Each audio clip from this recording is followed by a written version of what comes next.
Ravi de vous retrouver pour ce nouveau numéro du Dessous des cartes. Cette semaine, on vous emmène au Sénégal, petit par la taille, mais stratégique pour la France notamment, ancienne puissance coloniale, stable politiquement sous la présidence de Macky Sall, contrairement au Mali voisin, utile donc pour lutter contre l'insécurité djihadiste au Sahel. Le Sénégal conserve des liens privilégiés avec la France, son premier investisseur. Pourtant, on va voir aujourd'hui que si la relation bilatérale reste forte, le Sénégal évolue. Les images des émeutes contre le régime en mars 2021, suite à l'arrestation de l'opposant Ousmane Sonko, et des actes de violence contre des symboles français ont marqué les esprits. De même qu'on notera une ouverture du Sénégal vers d'autres partenaires. Pékin est en effet de plus en plus présente sur le continent. Bref, le Sénégal, un allié stable pour la France, mais jusqu'à quand? Pour revisiter cette relation, sortons les cartes. Situé à la pointe de l'Afrique occidentale, le Sénégal est bordé au nord par la Mauritanie et à l'est par le Mali, avec le fleuve Sénégal comme frontière.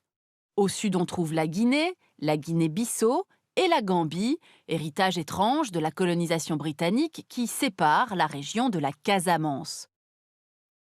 Au total, 196 000 km², soit un tiers de la France métropolitaine, avec un climat surtout sahélien, sauf au sud, plus humide.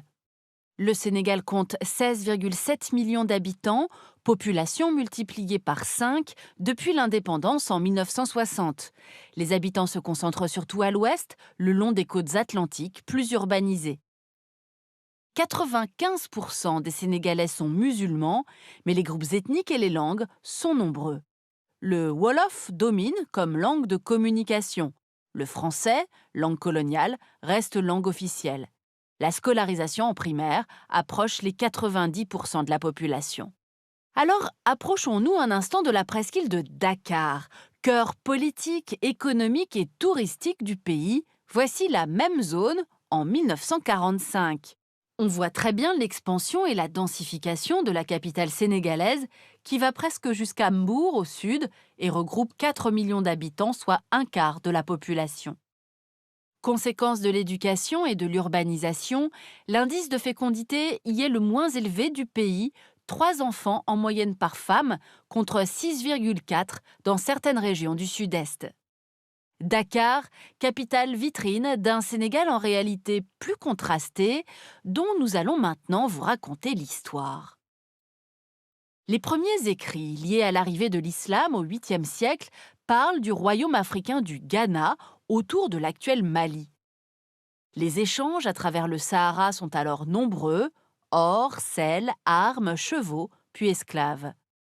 Le royaume va se fragmenter au moment où les Européens arrivent par la mer.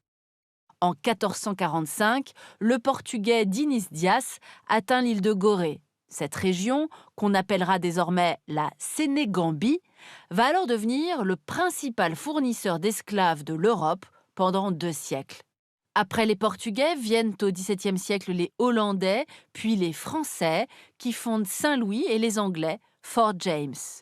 La fin de la traite des Noirs va pousser la France à étendre par la guerre son influence de la côte vers le centre. La région s'enrichit grâce à la culture de l'arachide venue d'Amérique. Les tirailleurs sénégalais, incarnation des troupes militaires coloniales, sont envoyés jusqu'à Madagascar et Verdun. Dakar devient par ailleurs le siège prestigieux de l'AOF, l'Afrique occidentale française, qui regroupe les différentes colonies ouest-africaines de la France.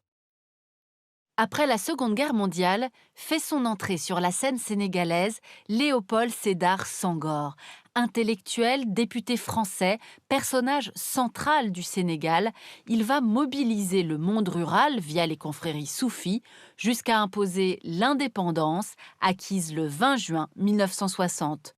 Senghor le francophile, insistant sur les relations étroites à maintenir avec l'ancienne puissance coloniale.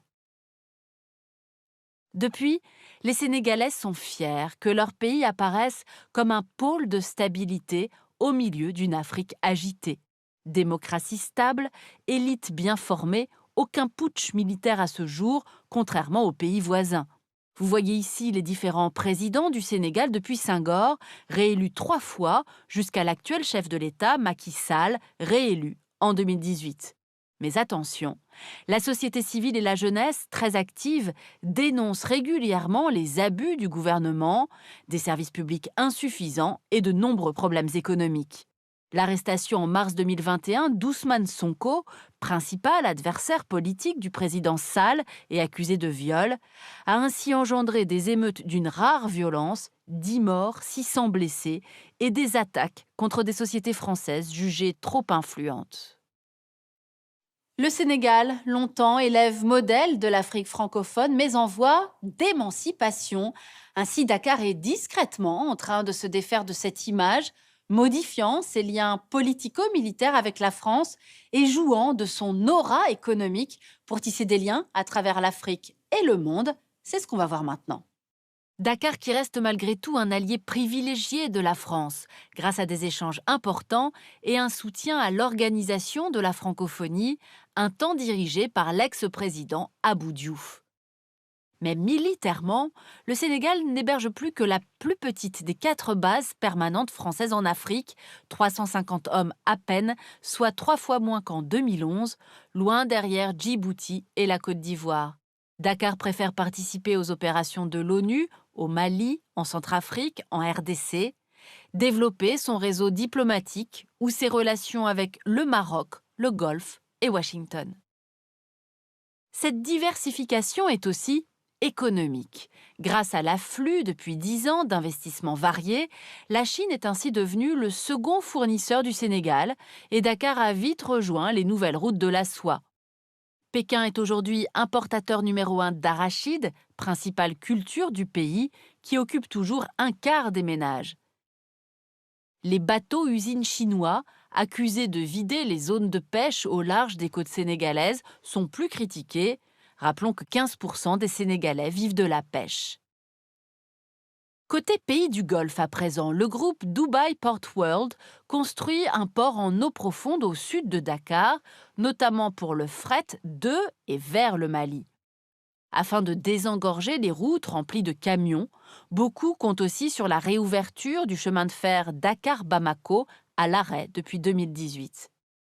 À partir de 2023, des compagnies britanniques et australiennes vont exploiter les gisements d'hydrocarbures découverts à la frontière avec la Mauritanie, une aubaine pour le Sénégal, jusqu'ici gros importateur de gaz et de pétrole. On notera également un grand parc éolien à Taïba Ndiaye, construit avec les Danois, le plus grand en Afrique de l'Ouest.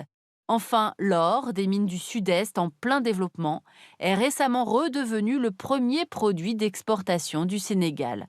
Bref, on l'aura compris, après des années 1980-90 difficiles, crise économique, dévaluation du franc CFA, Dakar est bien devenu un hub régional, y compris en matière d'enseignement, de santé, de services bancaires et de télécommunications.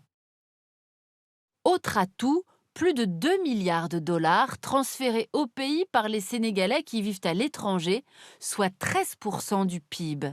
On compte officiellement 530 000 Sénégalais expatriés, surtout en France, Gambie, Italie, Espagne, Gabon et Maroc.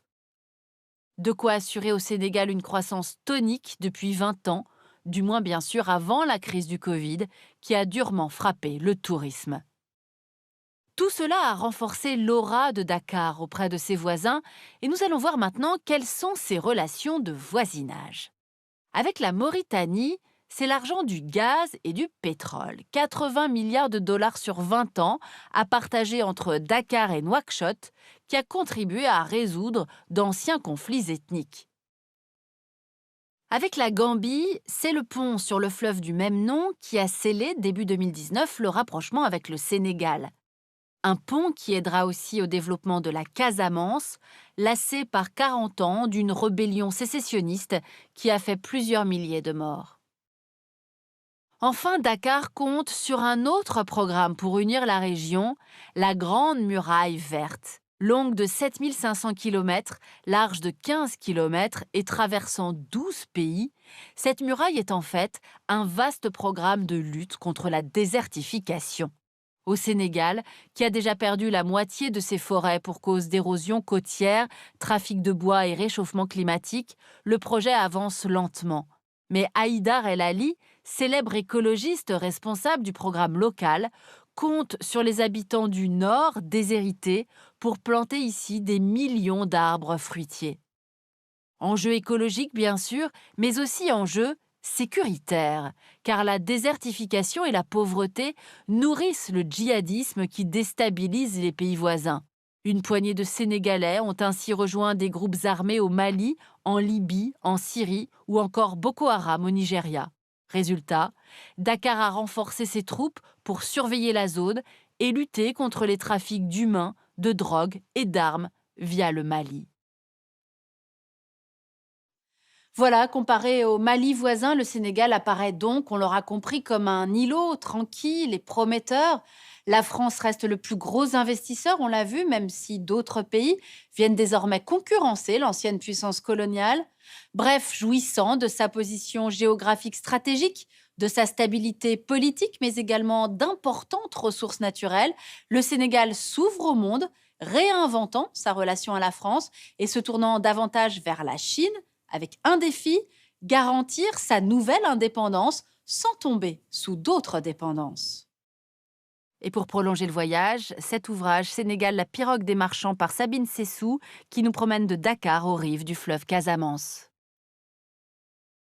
Ainsi s'achève ce nouveau numéro du Dessous des cartes. Rendez-vous bien sûr la semaine prochaine, même endroit, même heure.